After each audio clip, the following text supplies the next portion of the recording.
So welcome to the Heritage Museum's History Talks, Lives Well Lived series presented in partnership with Vashon Community Care. This is a reminder that your microphone is muted for this talk. You'll only see the speakers and not others. And if you have any questions during the presentation, please put them in the chat function and we'll answer questions at the end of the presentation. I'd like to, at this moment, send out a big thank you to For Culture for sponsoring our museum talk series. Tonight's presentation is the Vashon Model, a community-based response to COVID. We will hear from Vashon community leaders who helped spearhead the Vashon Medical Reserve Corps' testing and vaccine response to the COVID-19 pandemic, and how they made Vashon Island a positive example for rural communities across the nation. I'm Elsa Croonquist, the Executive Director of the Heritage Museum. And as is our tradition, we open our talks with recognition of the Native people.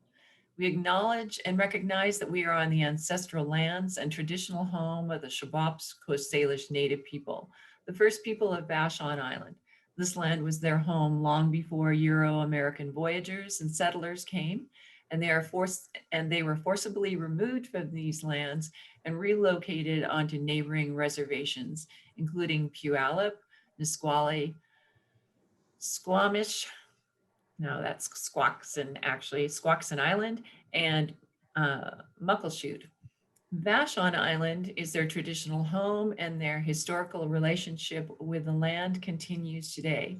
We honor the island itself and the Shabops people, past and present. And with that same intent, we state, Black Lives Matter. Vashon Maury Island Heritage Museum rejects racism, discrimination, and hate. Our purpose is to honor stories of love, oppression, action, and resilience. Stories that give voice to all, examine hard questions about social, economic, and environmental justice, and reveal racism and oppression within our heritage. We pledge that everything we do will honor the island's diversity of cultures and histories. We'd like to invite you to join us for our next talk on May 13th, when Bianca Perla, founder and director of Vashon Nature Center, will talk about our next upcoming special exhibit, Wild Wonder. An island shaped by water is an exploration of nature in, around, over, and under Vashon Maury Islands, opening at the museum in early summer 2021. And on June 10th, Becca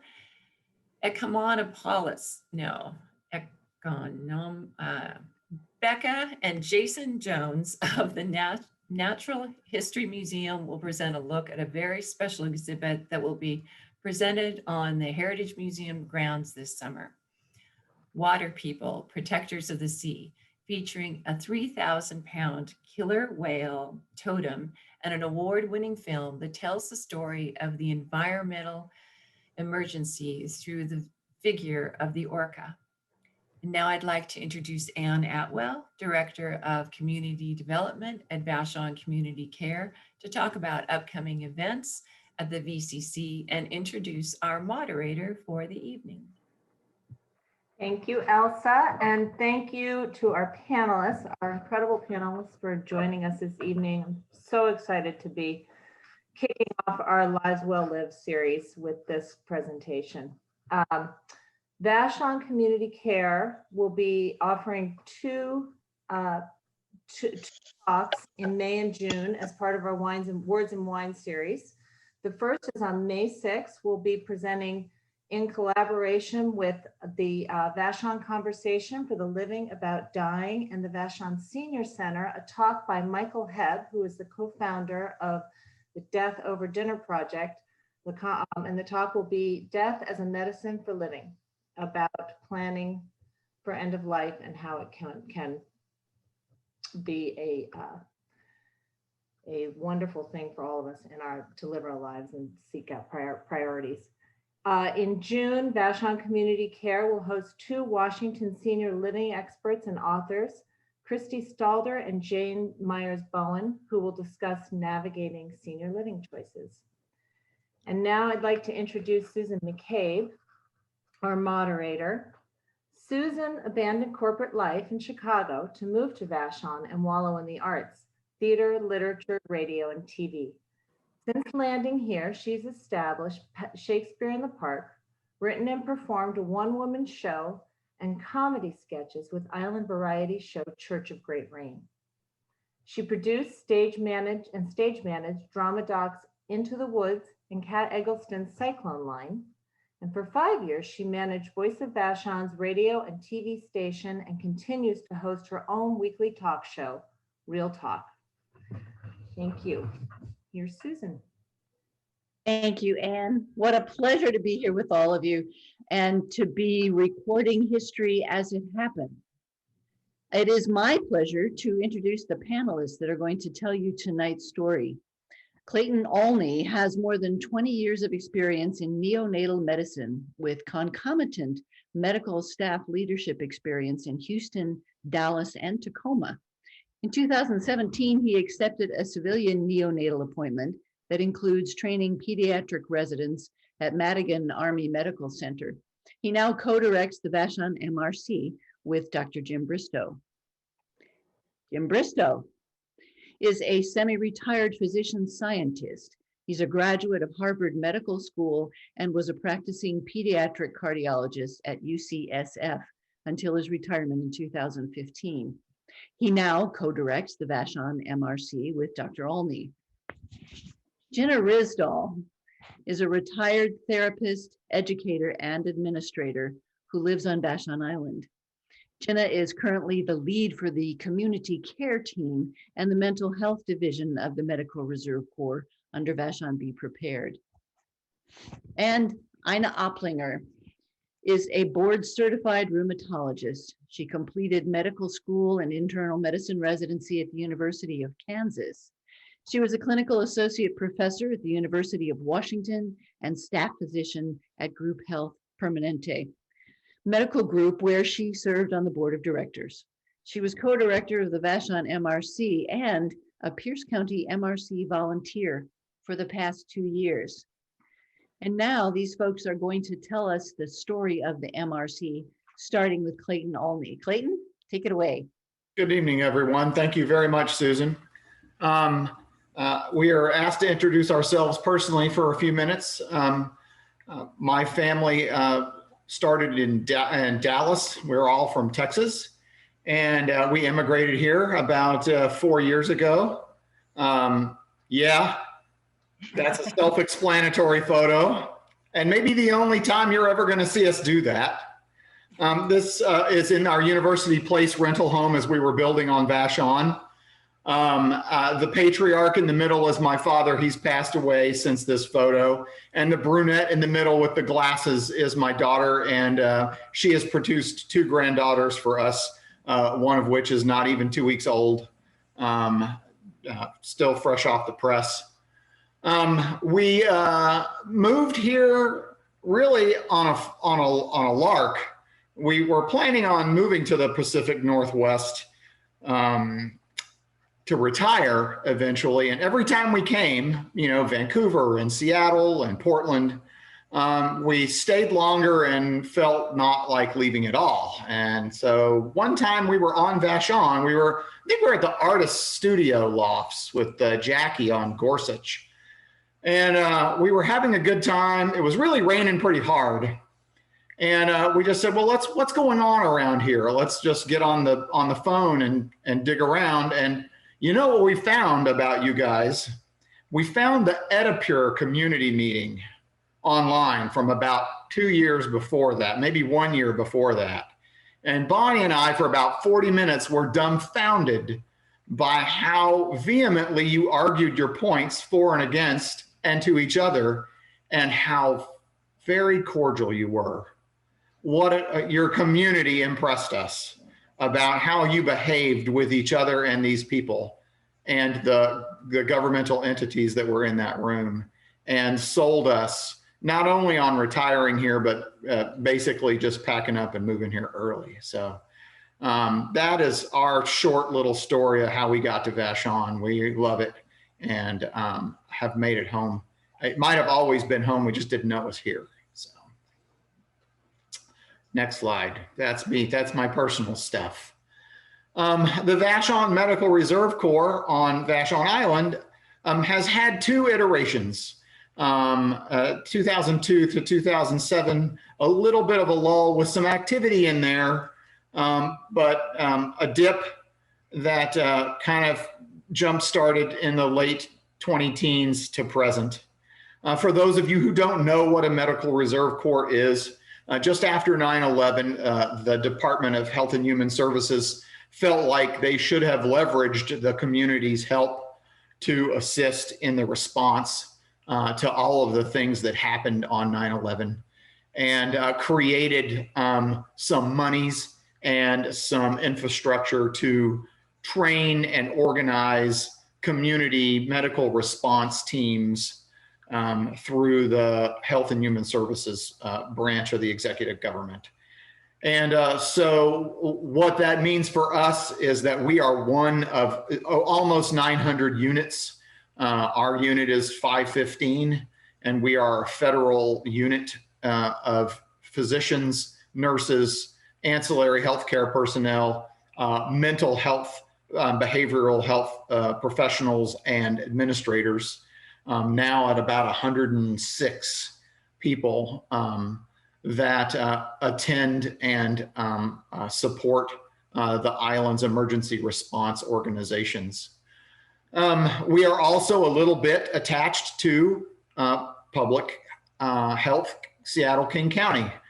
They do our background checks, they ID our badges, they are attached to us in an integral way, and we are an arm of the public health apparatus of King County. And then most importantly, we belong to and are led by the combination of the Emergency Operations Center that is run by the volunteer organizations that belong to the nonprofit VashonBePrepared.org and Vashon Island Fire and Rescue. So we basically get the money and the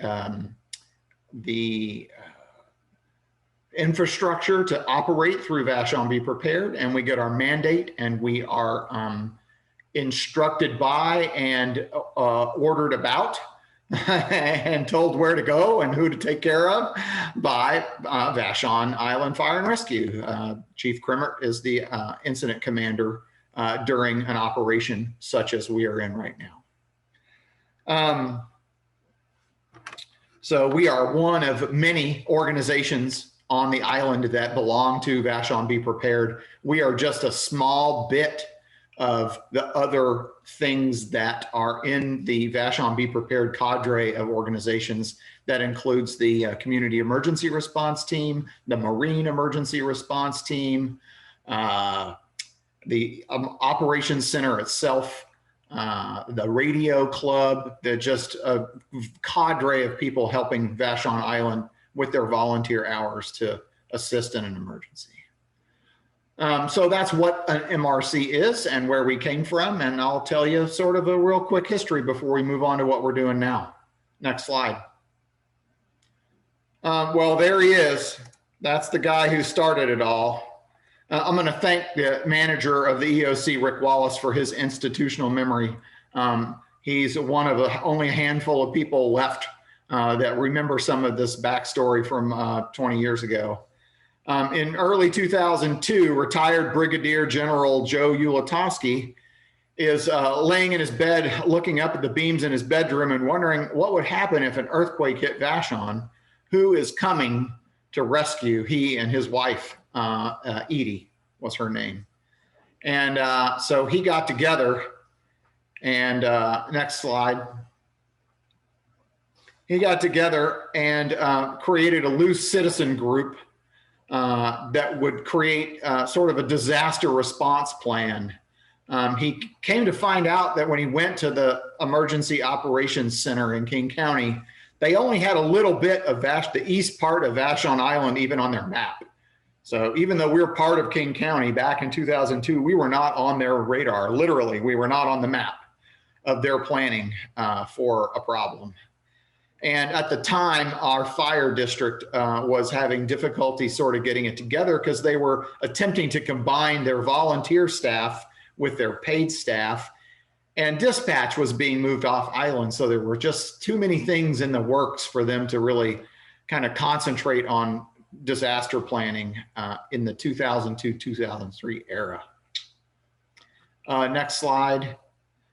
Another principal in the early times of MRC was Kathy Rogers. She led an effort to create the Vashon Disaster Preparedness Coalition, and joined with a bit of what was eventually going to be the disaster action team for the Red Cross from Seattle, the VEPC, the Vashon Emergency Preparedness Committee. So a lot of people were starting to work on this in 2003. Next slide. All these institutions were attempting to try and get together in 2003. Both the VDPC and the VEPC were separate entities trying to get together to make a plan in case there was an incident. And who knows what that could be, right? A landslide on Maury, wildfire in the middle of the island, earthquake, a plane crash. We do live right under SeaTac. So certainly a cadre of things that could get us. And so an original attempt in 2003 to get the community emergency response team going happened about this time. The amateur radio emergency services and Vashon Maury Island Radio Club arose. There was some loose, minimal support from VIFR at the time. And the Vashon Disaster Preparedness Coalition was in talks with, at the time, the King County Office of Emergency Management, which is not quite public health, but attached. So, next slide. So the VDPC finally led to the creation of the Vashon Island Emergency Management Area. That's what it was called. And it included VIFR, the school district, the water district, the sheriff's department, King County roads, all as a link for the island to communicate with the King County Office of Emergency Management if it was isolated in a disaster. And this eventually led later down the road to the incorporation of the VashonBePrepared.org nonprofit. In 2005 to 2007, they were creating an organization from chaos, eventually culminating in Vashon Be Prepared being created in 2007. The MRC was first registered with the feds in 2006, and Carol Island McLean sort of took point, and a bit later got help from Georgia Gallus and Camille Stasic and other people from VIFR like paramedic Kathy Bonner and Dr. Mary Ellen Walker. The community care team, or the behavioral medical part of MRC was early, and its roots were created with the help of gentlemen such as Joe Meeker and Bill Carr. Next slide. In 2009 and through 2016, we did several things. We actually were deployed for about 3 months for the H1N1 pandemic. It was mostly support for, but not actual flu vaccinations, and a lot of public information and education. But the county and the island, the VIFR, actually did deploy and were up and running for about 3.5 months. In 2011, after a lot of work, the King County Public Health gave an executive award for community preparedness to Vashon Be Prepared for their work in going from nothing to quite a bit of something. And during this period of time, intermittently, they would have drills And we had drills in 2006, 8, 11, and 12. And one of the big ones was Cascadia Rising 2016. Cascadia Rising is a periodic international earthquake response drill that involves all levels of government from Canada and the United States, that involves British Columbia, Washington State, and Oregon.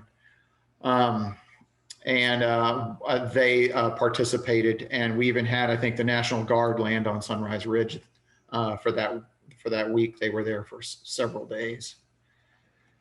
So then next slide, from 2017 to present, there's our lad, there's our boy. Dr. John Osborne agreed in 2017 to lead an effort to revive what had become a slightly dormant MRC. Leadership had waned, interest had waned.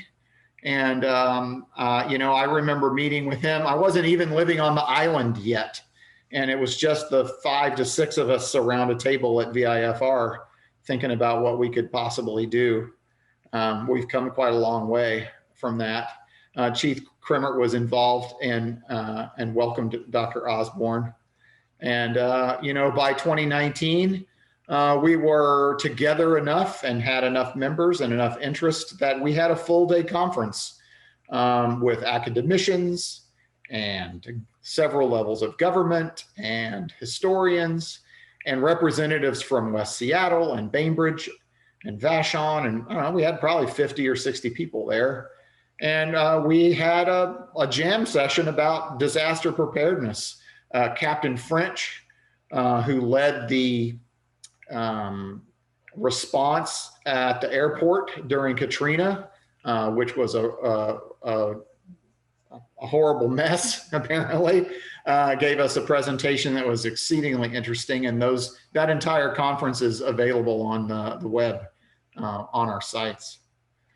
So, we started around 2002, starting to think about what we would do for a problem when it presented itself. And here we are in 2020, and we were preparing for an earthquake or a wildfire, and sure enough, spanked with a pandemic. And we rose to the occasion. We had about 18 members when it started, and like I said, we're up to about almost 110. And we're going to let other doctors take over from here about what we did about that. So that's where we are now. Thank you, Clayton. And now Dr. Jim Bristow is going to tell us the next leg of the story. Jim? Thank you, Susan. Can I have the first slide? So we've been asked to introduce ourselves. From there to here, I was born in Portland, Oregon. So Vashon feels very much like my original home. I grew up as a typical ball-obsessed kid who dreamed of playing professional sports. I played, unfortunately, on a lot of not very good teams, and I slowly came to realize that the only thing all these bad teams had in common was me, and that maybe I should turn my sights elsewhere. What's missing here is a picture of me asleep on a desk in the Heart Research Lab in 1977. There I am. So I continued to dream, and I eventually did well enough in my academic career to be accepted to Harvard Medical School. And I moved from Harvard Medical School after a 5-year career there with 1 year off for bad behavior to UCSF, where I spent the majority of my career as a pediatric cardiologist. I lived in the Bay Area throughout the 80s until retirement in 2015. Got married and divorced, was lucky enough to have a couple of wonderful kids and a wonderful dog. But my sister, in the meantime, had moved to Vashon, and we very much fell in love with Vashon and knew very early on that we would retire here. In 2004, I had the opportunity to do what I had really always wanted to do, which was to be a full-time scientist. So I finished the last decade or so of my career at Lawrence Berkeley National Lab doing genome sciences. The next slide. So for me, the pandemic is personal in several ways. The first, in the upper left panel here, is the Bristow clan in Pittsburgh around 1917. And the young man on the right side of that photograph is my paternal grandfather with his parents and his younger brother. And 2 years later, the flu pandemic would kill both of my grandfather's parents within a week. That family lore was passed down to us, and my sister, who's a history professor at the University of Puget Sound, was interested in that story and ended up writing a scholarly work on that, on the American experience for the 1918 flu called American Pandemic.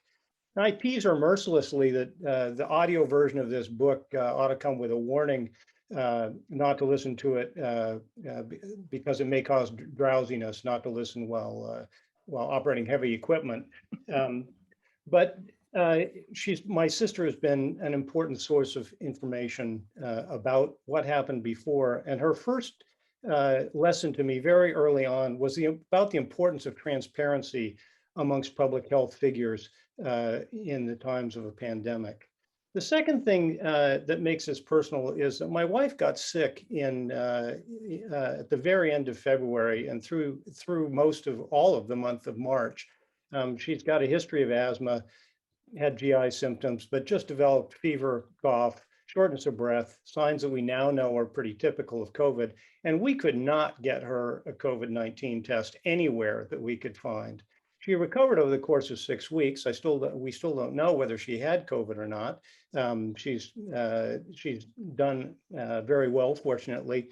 But that was a wake-up call for me. And then the final straw was when Tony Fauci stood up in front of Congress when Robert Redfield had been asked about who was going to provide all this testing, and Redfield couldn't really answer the question.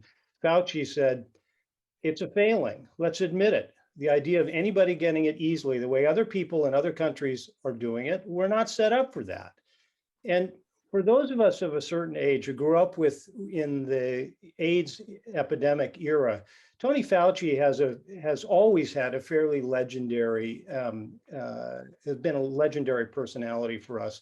So for him to say that was really crushing for me. And it was at that point that I realized that we weren't going to get help and we needed to do it ourselves. The next slide, please. And so this is a timeline for our activities over the course of the last year, starting on March 14th, when I had started calling everybody I knew to try and figure out how we might get this off the ground. And I finally got to Vashon Be Prepared and Rick. And Rick answered the phone on April 14th. And I remember his exact words. He says, "I hope you don't mind, but I looked you up on the web and I know you're something, but I'm just not sure what." We had a long conversation that afternoon. And the first point I want to make about this is how incredibly fast we went from that conversation on March 14th to our first test on April 7th. And those 3 weeks were a time of incredible work and creativity amongst a lot of different people across Vashon Be Prepared, but in particular, the steering committee for the testing program consisting of Ina and Zach Miller, Clayton and Bonnie Olney, Lydia Aguilar joined us a little bit later, Alan DeSteger, and Sean Bozer. We met nightly from 8 to 9 for 3 months, every single night without a night off. And as I look back on it now, I realize that, at least for me, one of the primary motivations was absolute terror about what was going to happen to our island. There weren't that many cases if you look at this graph and what was to come later. But at that time, by the end of March, there were 2,300 cases in King County, and the death rate was almost 10%. So it was easy to imagine that a lot of our friends and neighbors were going to die if we didn't keep this under check. We got this thing going, and then, as was the case in most of rural America, nothing really happened.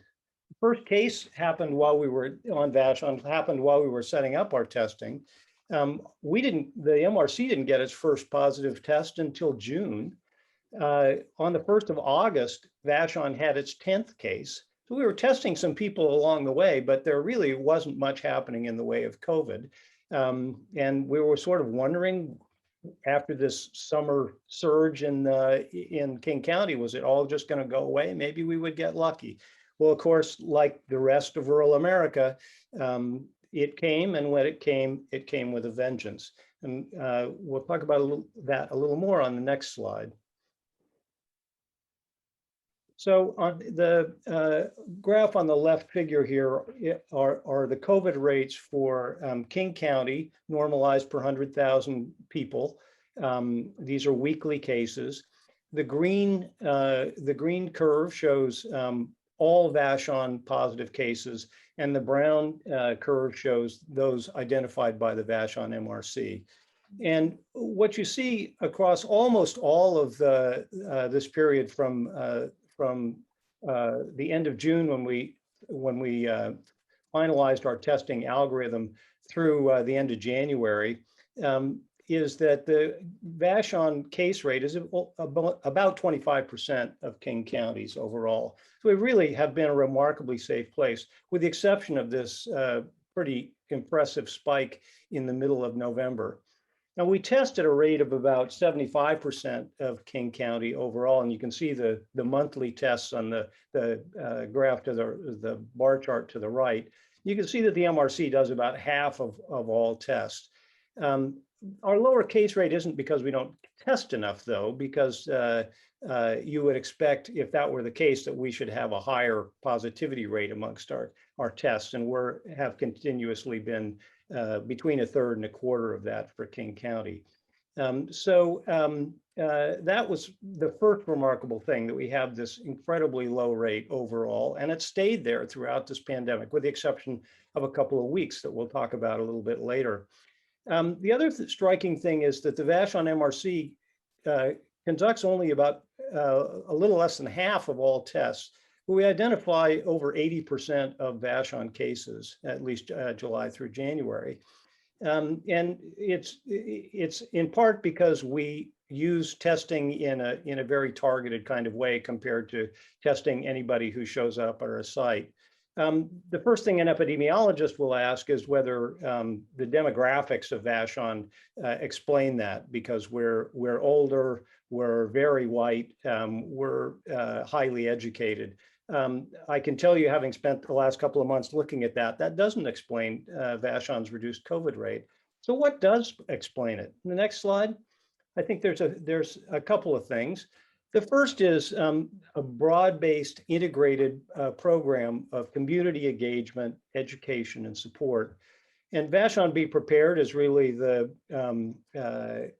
puppet master for this effort, driving community engagement through the weekly the twice weekly sit rep, and one of which is published in the Beachcomber Weekly. The community gets a very consistent public health message informed by the MRC. But the Vashon Be Prepared has gone well beyond that in providing food support, help filing unemployment claims, housing assistance, operations and logistics for all the activities that have been going on, as well as providing finance and administration for the whole thing. So really just an incredible resource that without this, our testing program would have never gotten off the ground. The other thing is that community engagement also was disseminated through the business community, and that has been really important. Other than one case at Chase Bank very early on, there's been no transmission in Vashon Island business. And that's in large measure because of these reopening roundtables that the Chamber of Commerce ran with Mary Bergman. And a lot of businesses who were willing to sacrifice to do the right thing because they got a very consistent message. And then finally, there's a huge amount of education that has been provided by the Medical Reserve Corp schedulers and results callers. These are opportunities not just to schedule tests and to provide results, but also to talk with people about why we're doing what they're doing, to help them with their quarantine, what quarantine and isolation mean and what they don't mean, as well as hooking them up with resources for families that need it. This integrated engagement and education and support, all tied up with testing, made the whole thing work. And the next slide, but an even bigger component, I think, is an engaged and educated community. And we get a lot of positive kudos for the work that we've done. But the real heroes here are Vashon community, that we're willing and ready to listen and learn and follow instructions and to do the right thing. They spread and amplified the message that we were trying to consistently send, and were remarkably eager to do the right thing, even when it was very, very difficult. A 2-week quarantine is really no picnic. I've done it a couple of times, and you really are ready to go nuts by the time you can finally leave your house again.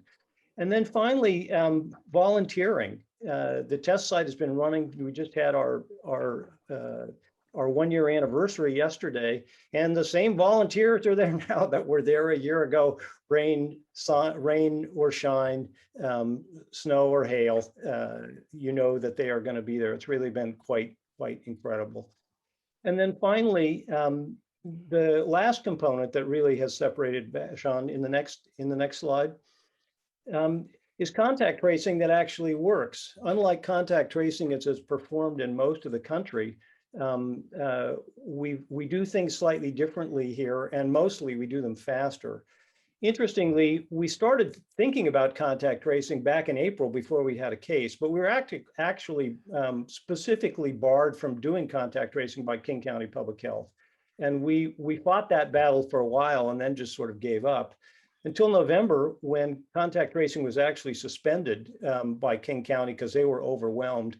And the second time we knew better than to ask, so we just started doing the contact tracing. And Zach Miller has really led this effort. And the results have really been quite striking. We begin our contact tracing within an hour of receiving a positive result. And so we call somebody with their positive result, we already have them on the phone.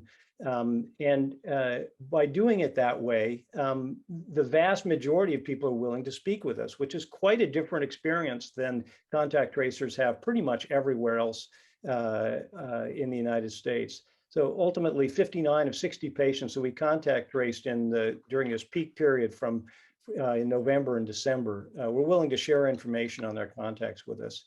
And the proof of the success of this was that when we had this massive spike in November, where our case counts were very similar, normalized for population to those that were happening in King County, they came rapidly back down and stayed down. So we had cases, but we suppressed them because we were able to do effective contact tracing. And so the success here is really, I think, demonstrated by the rapid suppression of the surge in cases that occurred in November. So the next slide, please. I just want to summarize with this first statement. I would have said was sort of tautologic, axiomatic until the pandemic hit. That a community-based program of public engagement, patient education, targeted testing, and rapid contact tracing would contribute to limited transmission of a viral epidemic. I mean, that's sort of public health in a nutshell, and yet it has happened almost nowhere in the United States as well as it's happened on Vashon Island. We also realized pretty early on that the MRC model could be replicated in other rural areas, particularly if they had support from their county public health departments in ways that we didn't. And finally, I think there are elements of what we have done that are relevant for engagement of minority communities that are quite distinct from those on Vashon, namely that a consistent message coming from community leaders will get people to do the hard things. Well, that's it. Thank you, Jim. Fascinating. And now we're going to turn to Jenna Risdall for the mental health side of the Vashon model. Jenna? Thank you, Susan, and thank you, Clayton and Jim, for going over all that history. That's great to know.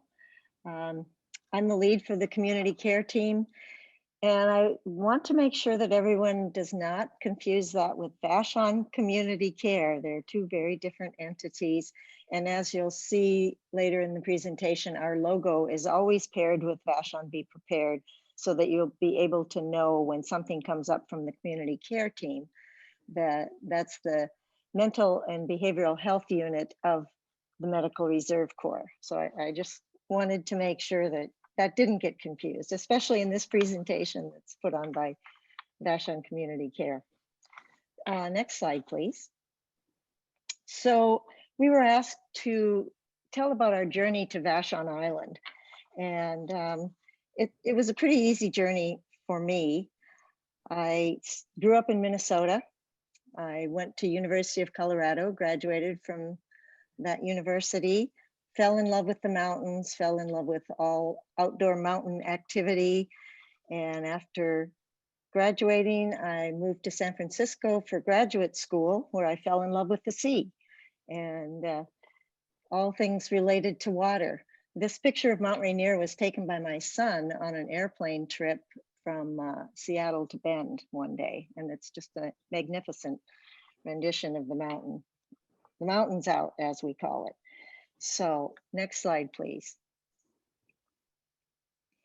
So I was working on my doctorate in San Francisco and had to come to Vashon Island because one of the peers on my committee lived on Vashon Island. Fell in love with the island. My daughter was born a year later, and we just on an impulse decided we would move here. There was such a draw to the Pacific Northwest, we just couldn't resist. We found it was a great place to live, a great place to raise kids, and our love of the outdoors made it a very easy place to live. Next slide, please. So anything that's outdoors, I'm up for doing. I love the mountains. I love being here with all the Vashon residents. Next slide, please. And my family is the same way. Here we are in the Deschutes River in Bend, but we love hiking with dogs. We love skiing with dogs. Well, not cross-country skiing with dogs. You don't do that, but snowshoeing with dogs, anything outside. So that's how we got to Vashon. Snowshoeing with dogs. Yes, snowshoeing with dogs. Next slide, please. So Vashon Island Community Care Team, what is it? The Community Care Team, as Clayton said, is the volunteer counseling and behavioral health unit of the Medical Reserve Corp. And we're charged with responding to the mental health needs during a disaster and emergency. The CCT, as we call it, was initiated to create additional capacity for crisis intake of mental health needs, assessments and triage, resource information, individual and family support, and disaster-related emotional assistance during a disaster. What we had set up and were prepared for was to have a family assistance center with various rooms where we would help take care of people that needed help during that time. We were not prepared for a pandemic. As Clayton said, when things started in 2003, Joe Meeker started what he called the Community Contact Team. And that was the name that it was. I came on board in 2006. Dr. Bill Carr had taken on the leadership of the team at that time. We developed an emergency response plan using the Methodist Church as our family assistance center. They graciously offered us that.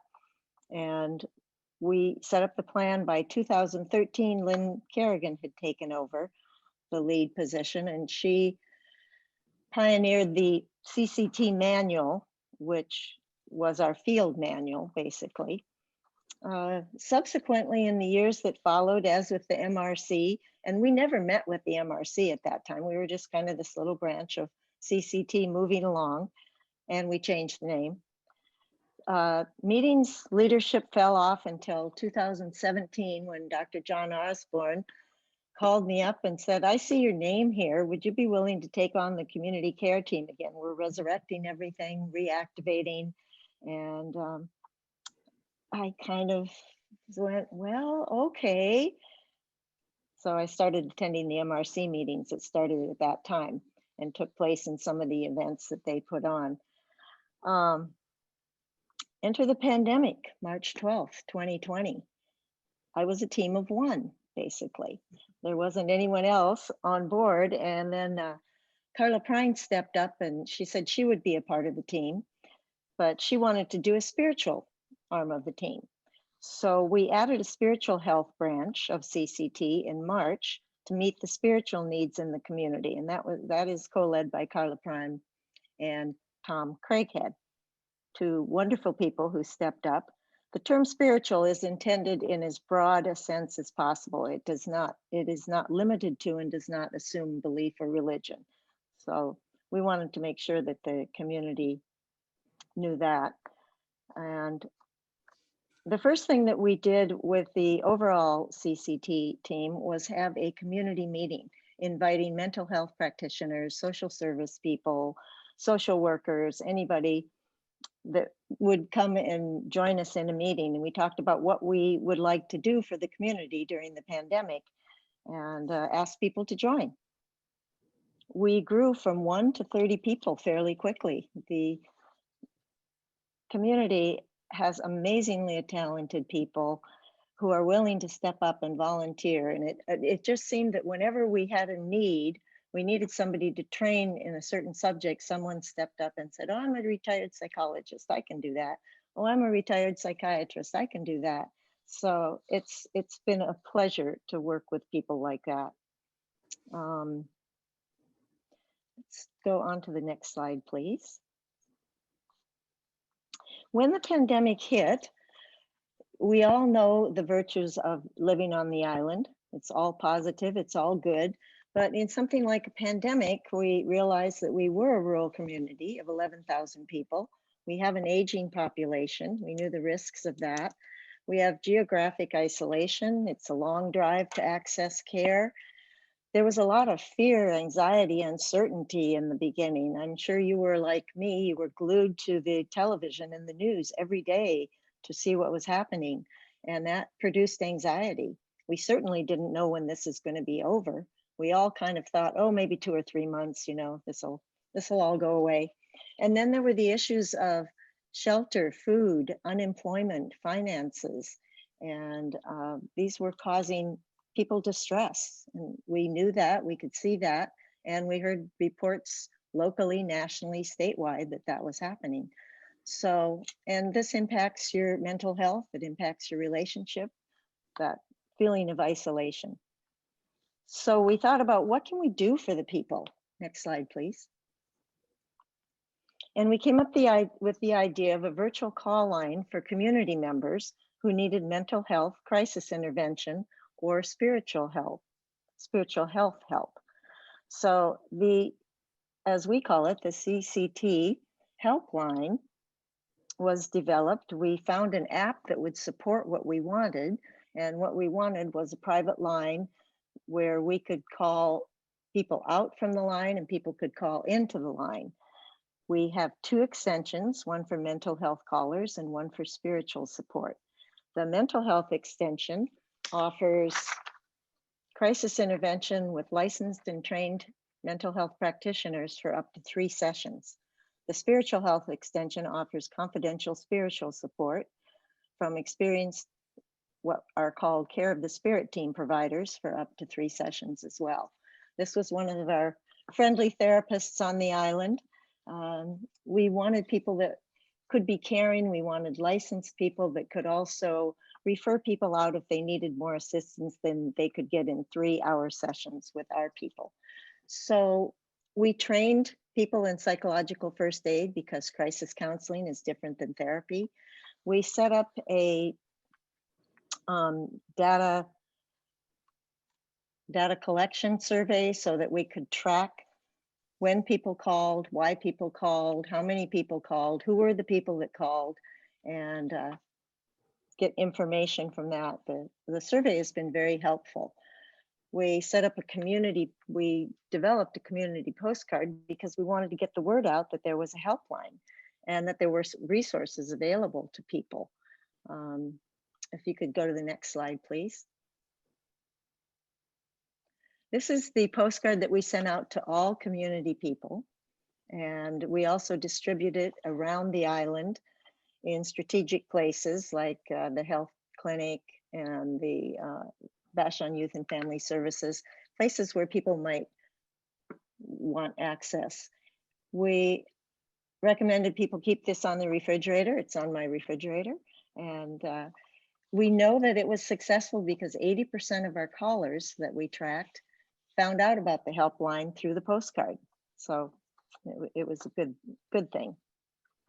We created a website, and that includes mental health resources, coping strategies, and it also has pages of spiritual health resources in the form of poems, prayers, and spiritual practices.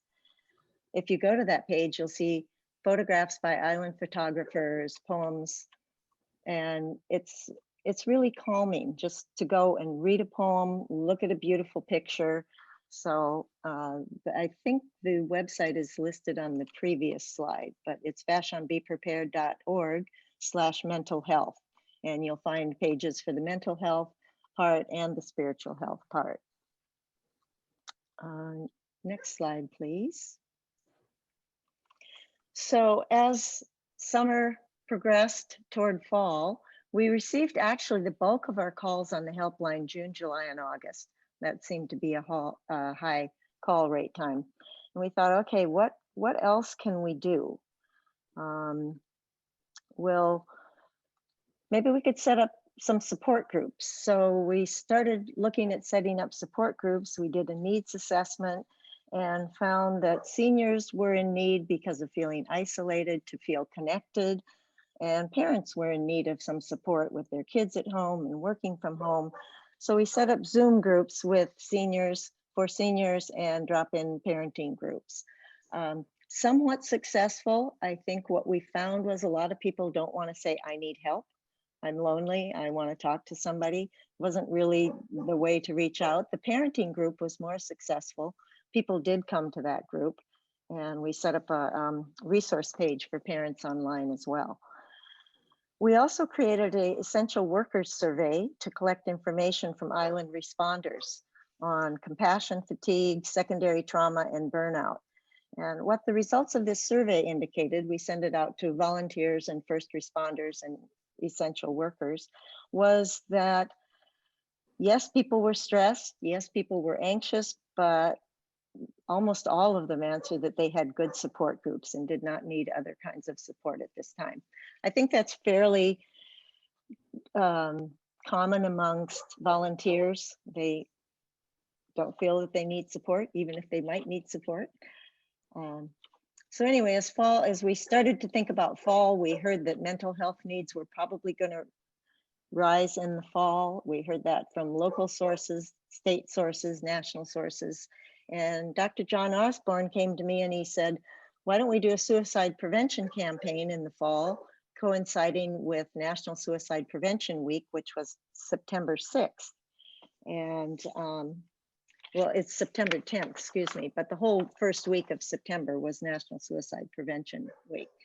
So that was our rationale for setting it up. And we wanted community awareness. We had two tracks that we approached this from. We wanted the general public to be aware of how they could help friends, family, and other people that might be in need at that time. We knew anxiety and depression were on the rise. And we paired with University of Washington Suicide Prevention Center called Forefront. They graciously shared many of their materials with that. One of it is this sign on the right, the LEARN acronym, which is how to help people that might not ask for help, but you might see if you look for signs that they need help.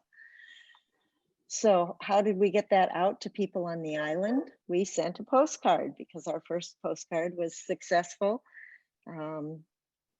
We also had a second track where we provided training, and again, Forefront stepped up and gave us free training, an in-depth training of suicide prevention to any medical or mental health practitioner on the island. They were very gracious in sharing their materials with us. We want to give a shout out to them. So we moved on. We'll move on to the next slide, please. This was one of the posters that we put out. And next slide, please. We decided to launch this on September 10th, National Suicide Day, with a panel at Vashon Center for the Arts. You'll see the poster on the side where suicide survivors were sharing their stories.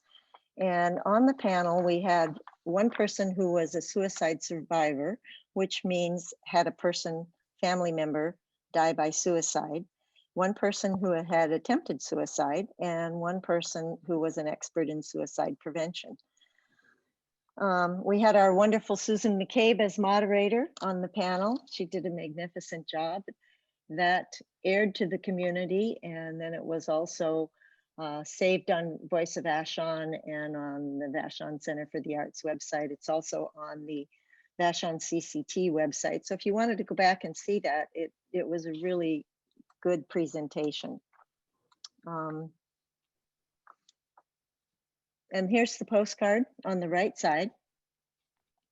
Suicide Prevention Month. We can all do something. We can all help save lives. We got feedback from people how helpful this was, that they realized they felt like they'd been given permission to be able to talk to someone about this, and they knew what to say and they knew how to say it. And we offered a training to the general public called Suicide Prevention for Family Members and Caregivers. And that was a shorter training that people could just go into and get more in depth about the learned steps. And next postcard, please. This poster I put in here because it was something we used in our parenting classes, and we put it online. It just shows some ways to build emotional resilience in kids. And we thought that was really important. We knew that there were a lot of stressed parents out there with their kids not in school and at home. And that kind of led us to our next campaign. Next slide, please. So as we went into winter, we thought about what can we do after the holidays? You know, it's kind of the doldrums of January and February. And we came up with an idea of building resiliency in yourself and in others, and we called it Creating Strength. We had 9 different strategies, and the strategies are ones that we had learned through Department of Health, Washington Department of Health. The Red Cross uses these. These are kind of 9 basic strategies for building resilience. We found Dr. Ren Hudgens, who helped us create videos, one on each of the different strategies. We put ideas of how to implement these strategies on email blasts that we sent out with a link to the video that you could watch. The videos were short. We hope that they were helpful to people. Again, we got good feedback from people that these were really helpful. The first strategy was connect with others. That's really the strongest thing you can do during something like a pandemic or a stressful time. And one of our suggestions was call someone you haven't talked to in a long time. And I heard from so many people, you know, I did that and it was just wonderful. It's such a great thing to do. Other things that you could do were have Zoom meetings for happy hours. You probably know all these things as the months have gone on. Write people letter, go for distance walks. Those were all things under Connect. So each of the strategies had various things that you could learn to do. And I heard from a woman whose husband had died, and she wrote me a personal thank you note for creating strength. She said, I'm so grateful to you for bringing this to us. And I also want to tell you that I'm off to do my tasks that you suggested, you know, writing in my journal. So that was really nice to hear. And next slide, please. So that has just ended actually a couple of weeks ago. The 9th strategy was put up online, and that you can still see those on Voice of Vashon. You can see them on our website. You can see them on Vashon Be Prepared website as well. And we thought, okay, we're coming upon a year. March 12th will be a year since Vashon Be Prepared was deployed. Let's thank some people. Both Jim and Clayton talked about the wonderful volunteers that had stepped forward and how many hardworking people we have in our community. So some people from the Spiritual Resources Group, Carla Prine and Jerry Jo Carsters, came up with the idea of expressing gratitude to the volunteers and the community members who have stepped up. Jerry Jo did the artwork for this. We all loved it. It says on the top, "Attention is the rarest and purest form of generosity" by Simone Weil, and she was a Holocaust survivor. On the back of the postcard, there's room obviously for the address and then just a note to people. We ordered 500 postcards. We've sent out over 400. We offered postcards to people in the community and on Vashon Be Prepared if they wanted postcards to ask us for those. And actually, Chief Krimmer was the first person who asked me for cards, and he said, "I need to thank a lot of people. I'll take 50 cards." So as I said, we've sent out over 400 cards. Again, we're getting thank yous from the people who got thank you cards. So we're still here. Next slide, please. There's a lot of people to thank on CCT. The helpline is still open for calls for support. We're going to keep that open until things level out. Sounds like we're having a bit of a spike again in King County. And the people that I want to thank are the people on the community care leadership team. I want to thank the people on the helpline. They've been on the helpline for a year. These are all people on the helpline who have full-time jobs, and they're still willing to give a person a call and say, "Hey, how you doing? What can I do for you? How can I help you today?" People like Ren Hudgens, who has offered video training, psychological first aid, other things to the community, the videos that we did for the Creating Strength campaign, and just everybody in the community. I have met hundreds of people through Vashon Be Prepared and in the community, all willing to help each other. I think that we live in an amazing place, and we can all be grateful for that. Thank you. Jenna, thank you. That is remarkable and incredibly comprehensive work. Just so everyone knows, that call line for support is 206-701-0694. And Dr. Ina Opplinger is going to give us information about how the vaccination team happened. Ina. Hi. Let me have my first slide, please. I'm Ina Opplinger, and I was born in Kansas. Next slide. I drove wheat trucks in the summer, and I dreamed of mountains and the ocean. Next slide. And neither of my parents had the chance to attend college, but I attended Kansas University Medical School, and then I got a rheumatology fellowship at the beautiful University of Washington. So I continued on the University of Washington faculty, and I practiced at group health for 30 years. Next slide. And then 5 years ago, I retired so that I could work in my fairly large garden. Next slide. And play the ukulele.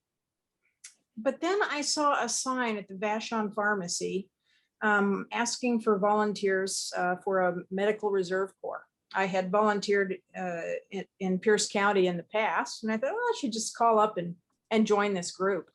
And when I called, I was asked to co-coordinate a newly revived MRC with Dr. John Osborne. So next slide. Lately, I've been working on the vaccine project.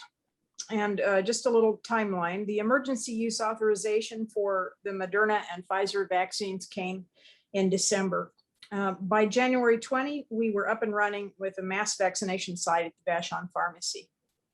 A month later, by February 20, we'd given 3,588 vaccines. Next slide. Currently, our vaccination rate is the highest in King County.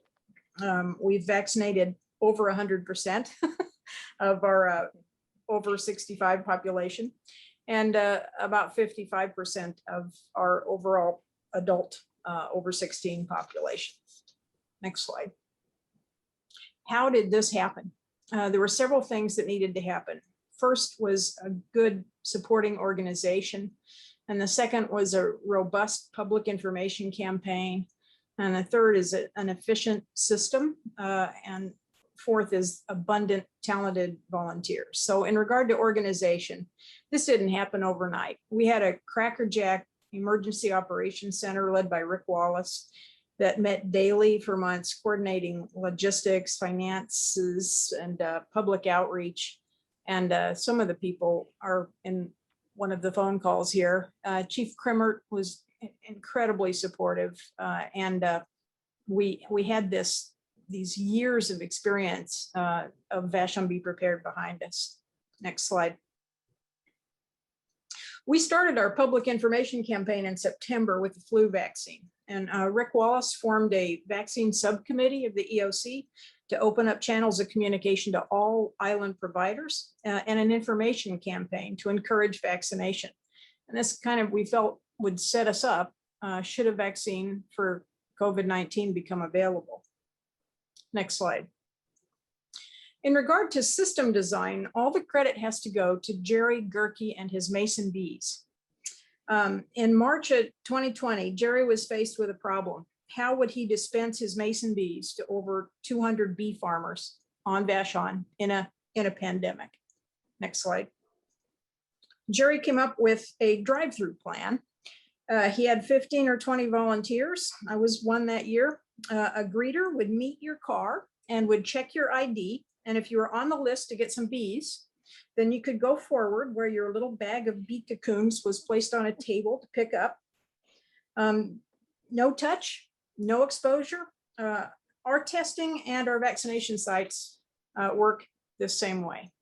Next paragraph. Next, yeah. At the vaccination site, a greeter checks your ID and checks the appointment schedule. If you match, you then drive up to our what we call Jabber Hut. Thanks to Alan DeSteiger, who built our huts, to get your shot. Then you park for 15 minutes before you drive home.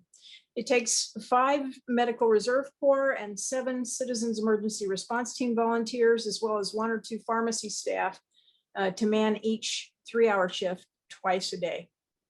Next paragraph. The skills of our talented volunteers range from construction of greeter and jabber huts to creating a digital medical record, to an infectious disease specialist who performed all our contact tracing. We have an amazing depth of talent and skill in our volunteers. Next slide. And our volunteers are valiant. They've worked through snow. Here they are in a hailstorm.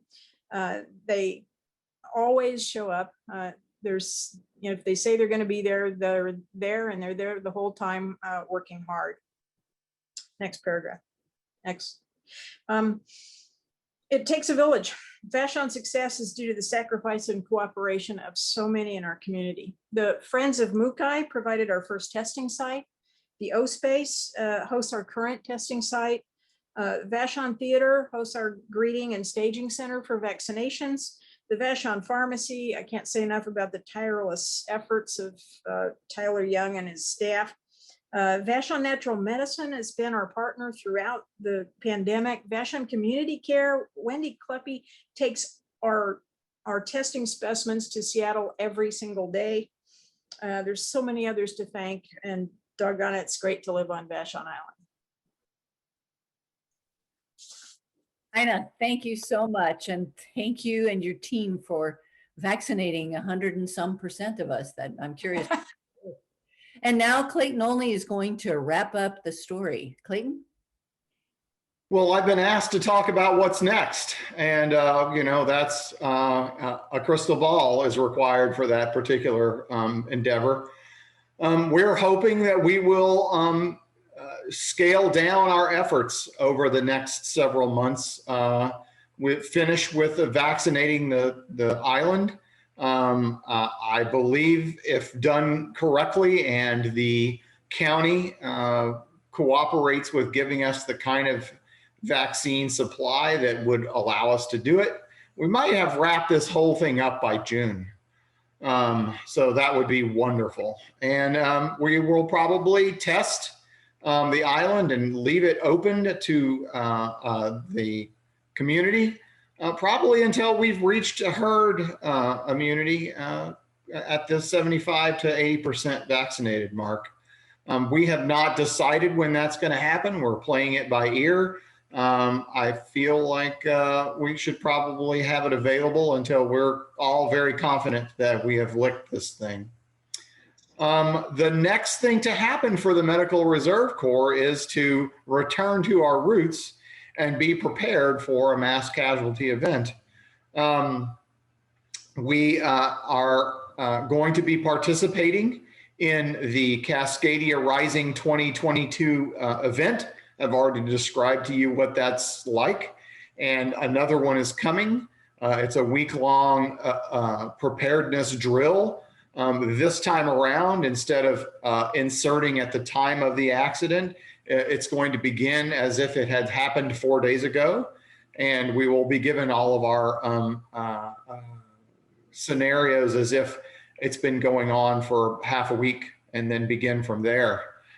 So we will need to flush out and supply 2 different response trailers, position them on both of the islands, one on Maury, one on Vashon.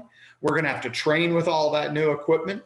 The National Association of City and County Officials and Organizations awarded us the Operational Readiness Award for 2021, which was $10,000.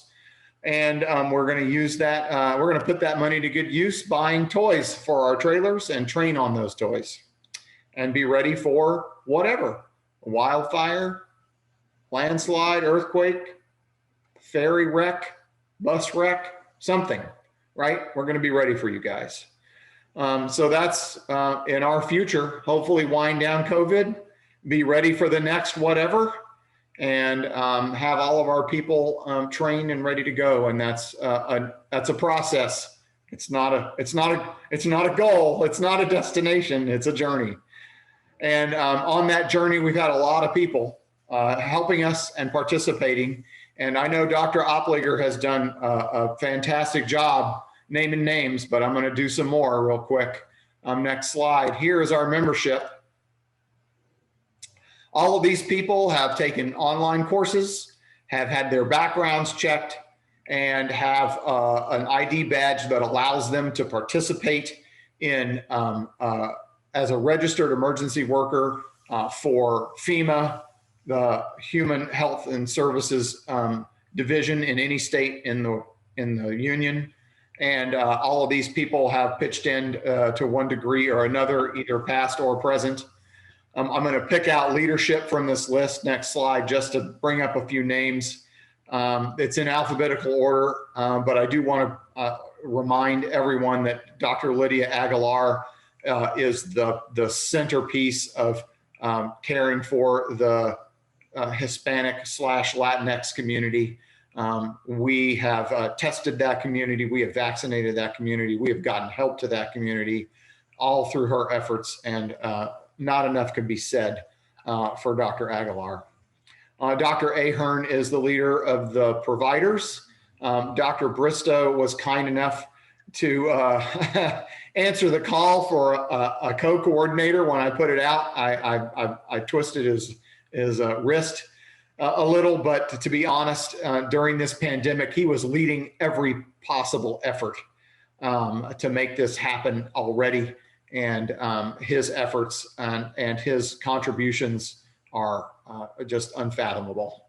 Lorraine Chambers is our nursing lead, and she participates in all facets of our deployment right now. Jeff Dunicliffe is our administrative lead. Dr. Zach Miller is our contact tracer. Dr. Chris O'Brien is our scheduling lead for the testing site and vaccinates frequently. The missus, the Dr. Bonnie Alney, does not hold a specific office, but she is the neck that turns the head of everything that happens in MRC, both for Dr. Osborne and myself. She's the hub that all membership and communications happened around during the 2020 pandemic start. Dr. Opliger is and was crucial to both the original reinvigoration of the MRC and is a key member of the leadership, remaining as the vaccine team leader. And you cannot find a harder worker. She is either at the testing site or at the vaccine site almost every day. Dr. Osborne has been crucial in getting all of the minutia, all of the paperwork and all of the drudgery of making the Medical Reserve Corps come back online and getting us hooked up with all of the different governmental agencies. And speaking for the MRC at the legislative level, he has been an excellent leader for the MRC. Jenna, you've heard from honorable mention to John Weinschel, who is sort of our IT guru and created a database for which we could schedule appointments for testing from scratch and manages it daily if we need him. So that's something I wanted to pick out. The next slide is also some thanks. Everyone at VIFR, Chief Charlie, Chief Bob, Lieutenant Brown, the administrators in the office, Karen and Rebecca, everybody there crucial in assisting us in all of the things that we do. And Charlie Krimmert has been a wonderful incident commander for this deployment. Next slide. Vashon Be Prepared and the people in the Emergency Operations Center who are members of that are crucial in getting out the sit rep in organizing every possible community event and assistance program. They are the scaffold by which all of these other organisms attach to and function. And there's just too many names to name because everybody has their role. But I'd like to just, for posterity, put these out. Vicky DeMonterey-Rashu, Rick Wallace, John Cornelison, Michael Speraza, Deborah Diamond, Marika Van Heeswick, Sean Bozer, and John Gallus have stood out, at least to the MRC, as people who have assisted us in making all of this happen. But man, there's so many other people that, and if I'm not mistaken, I think EOC is getting their own program such as this, and we'll be able to expound on that in that program. Next slide. Vashon CERT, the Community Emergency Response Team, is a co-organization in our group, but they are essential in making everything that we do happen. We called upon them to assist us. They are not MRC, but in the very beginning, we were very shorthanded, and we asked a favor of our CERT neighbors to assist us, and boy, howdy did they. There are scores of people filling multiple shifts at 2 places daily and on weekends for shots. And I just want to bring up the leaders. Jan Milligan has been running the CERT team for forever and is doing a great job. Alan DeSteiger, Patricia Tuvey, Gail Dubin, and Jim Lilja have been there from the start and have rolled up their sleeves and got it done at the O Space, got it done at Mukai Gardens.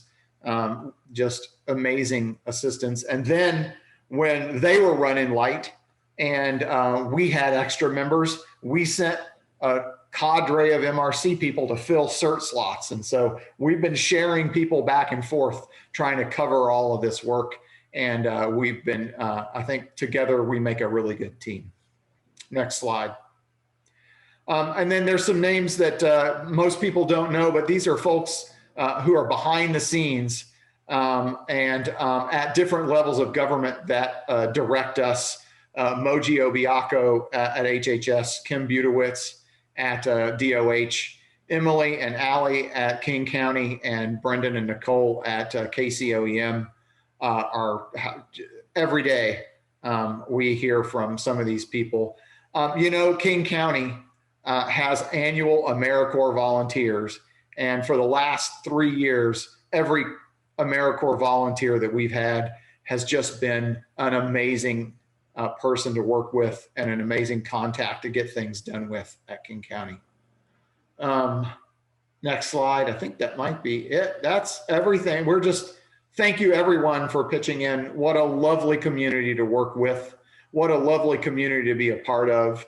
I just wish we'd gotten here earlier. Thank you, Clayton, and thank you, panelists. Clearly, it takes more than a village to create this kind of success. I think it takes an army. And now it's time for questions from the folks who have been here sharing this story with us and listening to us. One of them is, do you have data, and this is for you, Jenna, regarding the breakdown of the types of concerns on the calls that you've received?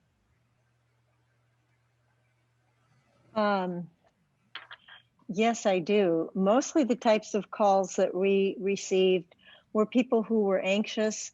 The top things that they were anxious about was the health of their family, financial issues, just concern for themselves and their own mental health. I think when we would get people that were so upset that we felt they needed to be referred on, then we would refer them to other therapists on the island or Vashon Youth and Family Services. And we did have a few of those people, but mostly, and sometimes we just get calls for resources. Can you help me find help with unemployment? And we had long lists that we sent to people, to our providers, so they would know where to go and to whom to go for resources. Thank you. And I know Simon continues to provide that kind of information. Another question for Ina. What were the most COVID vaccinations given in a single day? Do you know that? I believe 280. I think 280 is our max. 280. Whew. That's why we have over 100% people vaccinated, I think. There's a question here. The MRC, let's see. How did the MRC inform other communities about its program? And how many have actually adopted the MRC's techniques or system? Who can answer that? Jim? I can take that because I spearheaded that largely unsuccessful effort.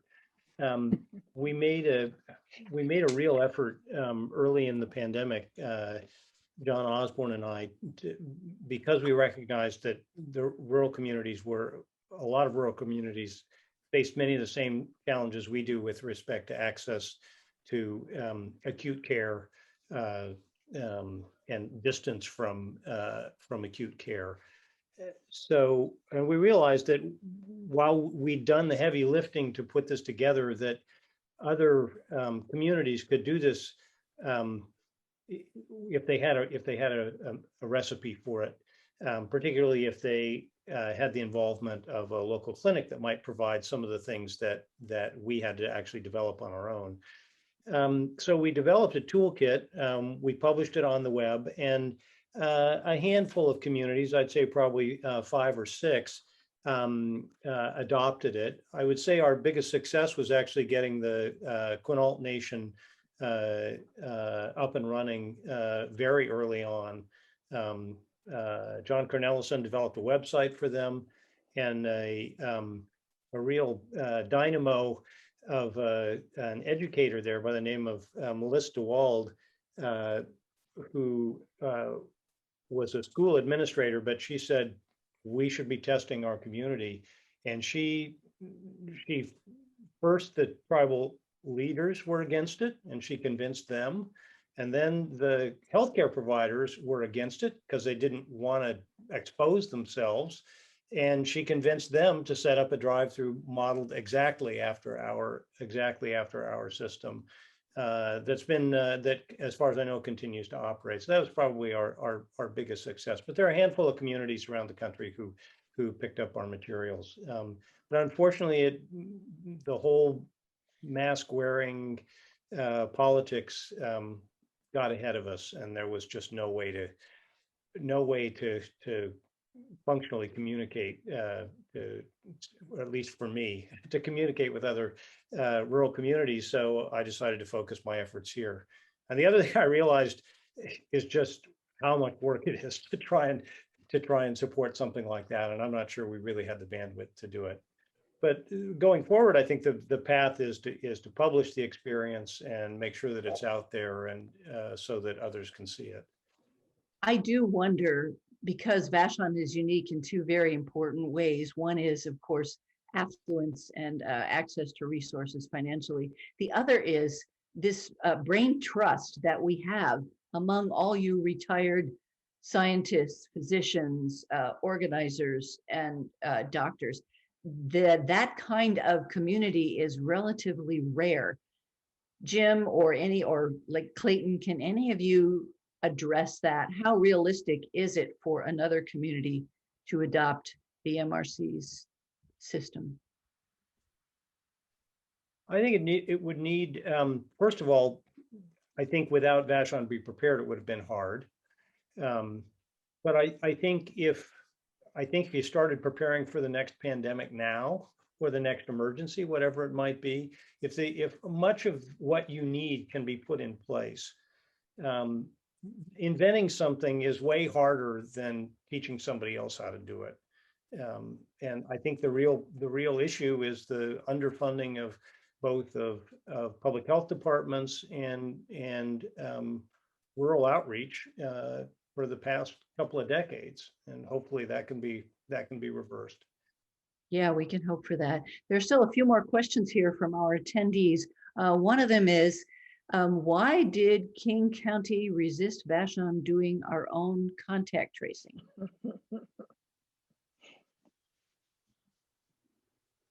I think they were reluctant to, they weren't familiar with us. I mean, early on, we needed to build those relationships with King County. And so they, I can see their reluctance, not knowing what kinds of crazy nuts were going to be doing this, and they had professionals there that they were training. So that was their reason. Eve Suskin had a follow-up question. Eve, if you would type that into the chat, we will look for other questions here while you do that. A representative from King County spoke to our group before we set up the testing site and warned us that we would have mobs of angry people with guns charging onto the Mukai grounds. And so we hired a security guard for our first couple of testing sessions. And it was, we were frightened by the things they were telling us. I bet. It was actually our single largest expense in the first in the first 3 months. Security was a security guard who did nothing but swelter in the sun in his PPE. Another question: do we know if the COVID variants have arrived on Vashon?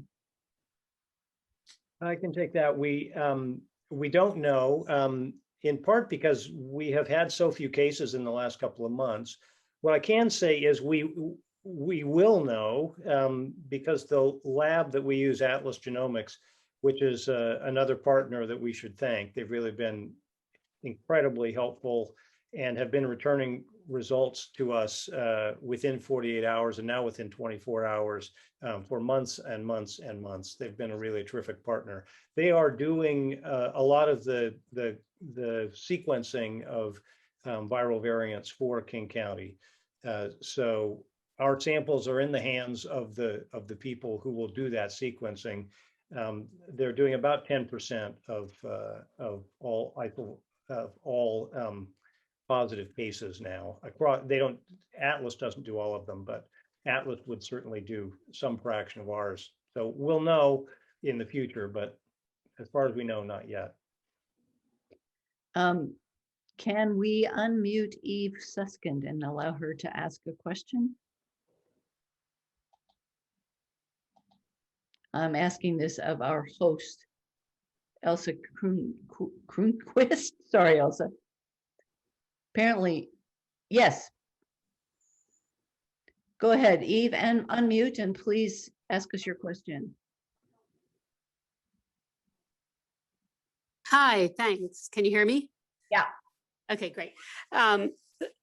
What an amazing, incredible effort and community we have. And I'm just so full of gratitude for everything that you've all done. And at the same time, I have been thinking this whole time about the same question that Susan asked, which is, does have to do with equity. I think it's easy to say that the reason Vashon was able to be so successful is because of the community-wide response and organizing. But I think that if we take a step farther back, systemically, how is it that Vashon has such a brain trust and of retired, highly educated people who have the time and the background to be able to do this kind of effort?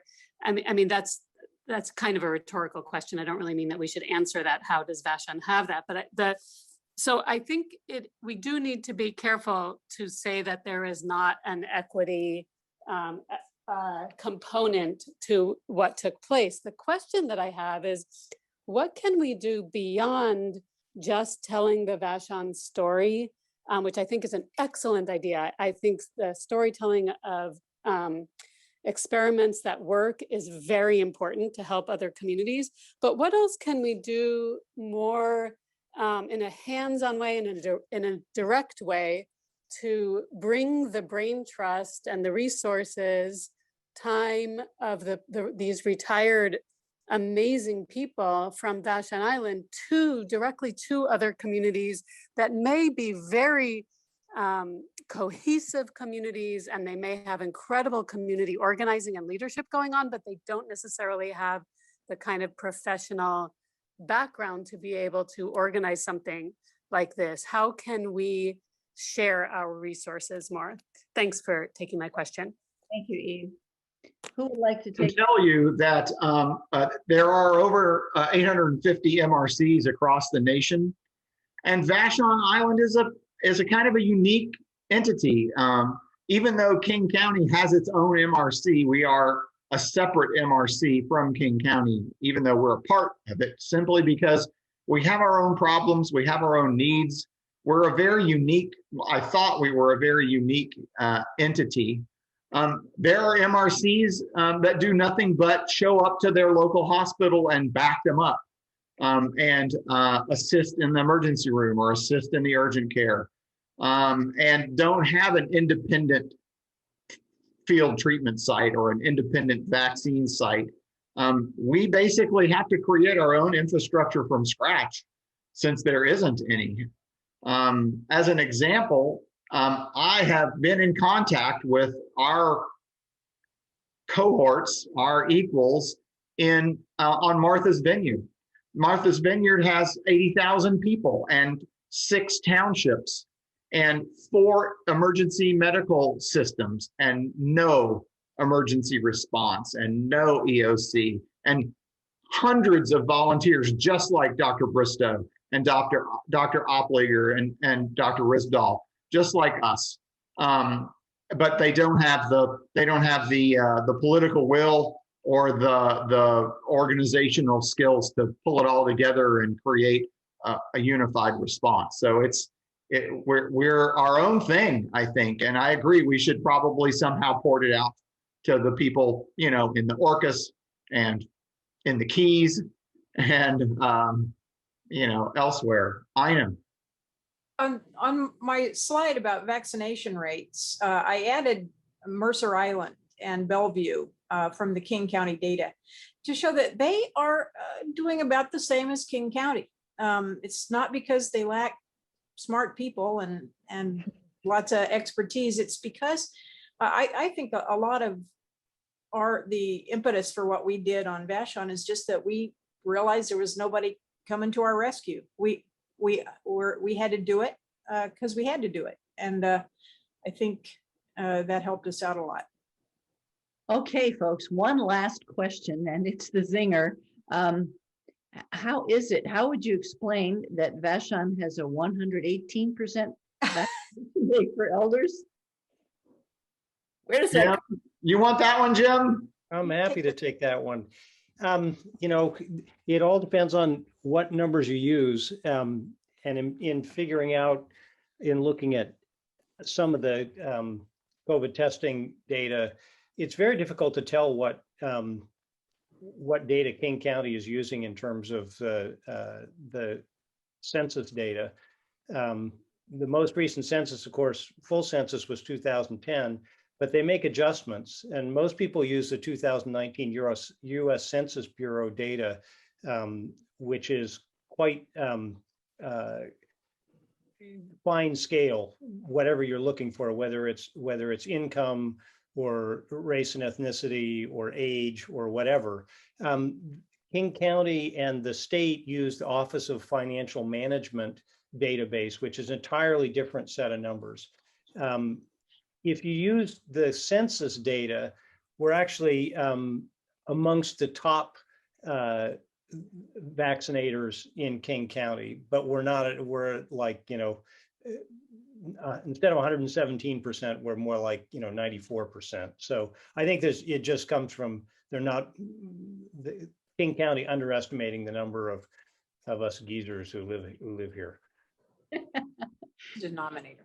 That about does it. I want to thank all you panelists, not just for the time you've given us tonight, but for the incredible system that you've created and for the way that you have protected our entire community.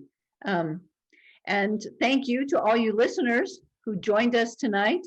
It's been a fascinating story, and there will be more. We've had a lot of folks in the chat thank all of you for your hard work and for the, again, incredible success that you've created. This presentation is recorded and it will be available for viewing at VashonHeritageMuseum.org, in Vashon Museum Talks, and at VashonCommunityCare.org. And thanks again, everybody, for participating in this moment of recording island history as it happens.